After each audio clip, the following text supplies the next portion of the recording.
The FIA investigation into Toto and Susie Wolff over a potential breach of compliance rules and a possible conflict of interest has erupted a Formula One political landscape shift. But how it settles down could hint at what the future holds for the teams, the FIA and FOM. And should this shift the tectonic plates in the sport, it could mean serious consequences for everyone involved. It is often said that a shared adversary has the remarkable ability to unite a group of individuals, and the strength of unity that emerges when all parties join forces against a common target is undeniably formidable. This phenomenon is intriguingly evident in the ever-evolving dynamics between F1 teams and the FIA FOM. Over the decades, the intricate dance between these entities has been a subject of fascination. Let's take, for example, the Bernie Ecclestone case, the longtime F1 Supremo, who strategically employed a divide-and-conquer approach among teams to avert becoming their collective foe, and his understanding was that maintaining control was more feasible if the teams were engaged in internal strife rather than presenting a unified front against him. Presently, the landscape in F1 has undergone a shift, and while the world of Grand Prix racing remains fiercely competitive, a unique situation has arisen where teams find themselves more unified than ever before. The spirit that propelled F1 through the challenges of the COVID crisis, coupled with a cost cap that diminishes the urgency for constant financial struggles, has redirected the focus from off-track battles in the paddock to on-track competition. This alignment with the essence of racing is fitting. However, a significant development unfolded this week in the aftermath of the fallout of the FIA's decision to investigate potential compliance rule breaches by Mercedes boss Toto Wolff and his wife Susie regarding a possible conflict of interest. Initially, with the FIA indicating that team principal complaints prompted the investigation, there was anticipation of potential rifts emerging throughout the grid. Surprisingly, within a mere 24 hours, the narrative took an unexpected turn as an unprecedented display of support for the Wolffs emerged, accompanied by public statements from teams refuting the FIA's suggestions of team complaints. This unity prompted fresh questions over what has really prompted the FIA to go ahead with an investigation that it appeared to have gone public with before the parties involved knew anything about it. And in terms of the bigger picture at play in F1 right now, the current team unity is backed by something that hasn't really happened a lot in the past either, of the competitors and the commercial rights holders all being aligned and chasing the same Northern Star. The boom that Liberty Media has helped F1 unleash since its arrival has transformed the audiences, triggered a huge growth in commercial interest, and left a grid that has perhaps never been as robust as it is right now.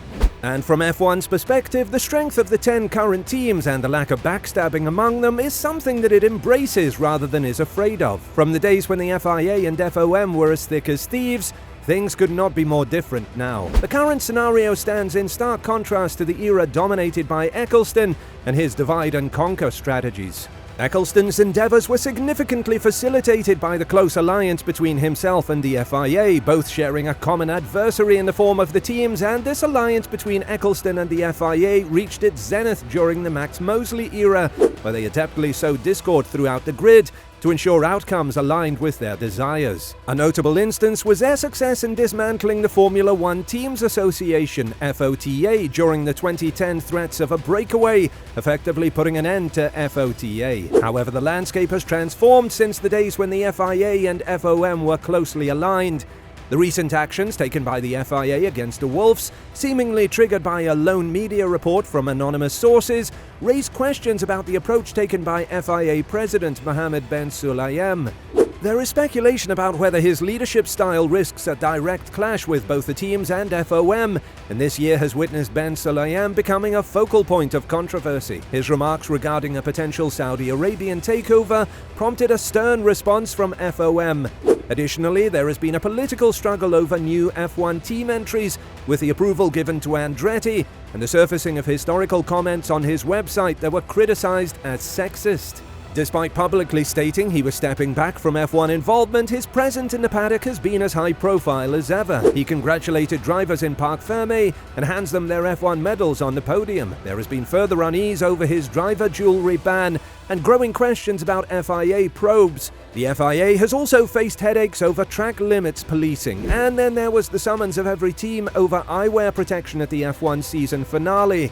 And that was before bin Sulayem made suggestions in an interview that former F1 race director Michael Masi could be called back into action.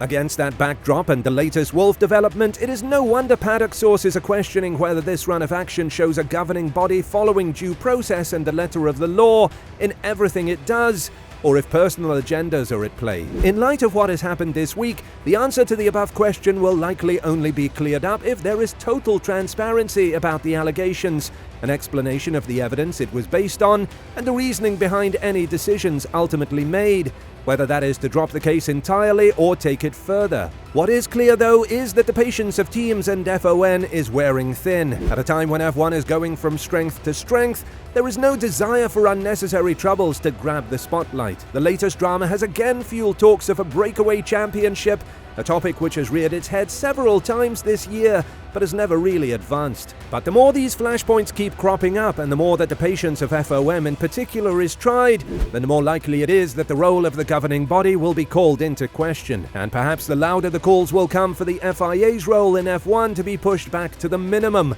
But with the finances that the FIA gets from F1 for its regulatory role in the series so critical to its bottom line, losing that income could be devastating at a time when it openly admits it is still making efforts to reduce its operating deficit.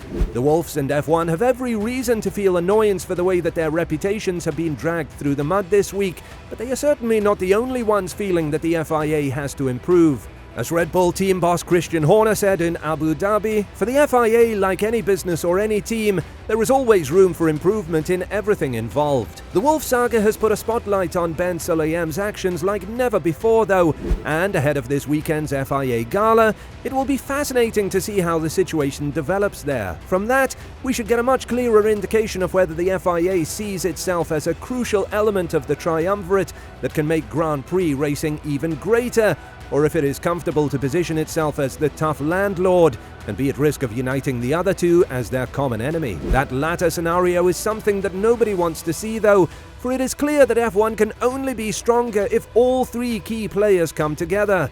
Asked how important unity at the top of the series was for F1 amid the FIA-FOM troubles, Horner said recently, "That's their business. We're just a team. We race against a set of regulations and we get paid wherever we finish. But obviously it's important for the sport for there to be harmony between the two organizing bodies." This latest tiff might just be another skirmish in what has so far been a phony war, but it also has the potential to explode up into something far bigger. It's certainly another blow for trust between the FIA and F1, and that's already been in short supply. Aside from the existing points of tension, there's also the wider question of the negotiation of the next Concord Agreement, which will start in 2026. The FIA is known to be pushing for more money and influence, with Liberty Media understood to be giving the idea short shrift. So this is all part of the same war that's raging quietly in the background, with growing talk in the F1 paddock about a potential breakaway, creating a new championship with the FIA far less involved. The question is whether this particular incident could ignite the tinderbox that is the political landscape of Grand Prix racing. Both the FIA and Liberty Media believe they are on the virtuous side, but they can't keep scrapping like this. This can do a huge amount of damage to F1, and it's incumbent on both sides to make this work. After all, for the millions watching, it's simply sport, and the petty political squabbles mean nothing, other of course than jeopardizing the growth of F1. These spats can't keep happening, so that tension between two of F1's primary stakeholders has to be resolved. Perhaps this saga can be a trigger for that. After all, you don't need common enemies during the good times. Let us know your thoughts in the comments below. Do you think something serious can come out of this situation? Thank you for watching, and we will see you in the next video.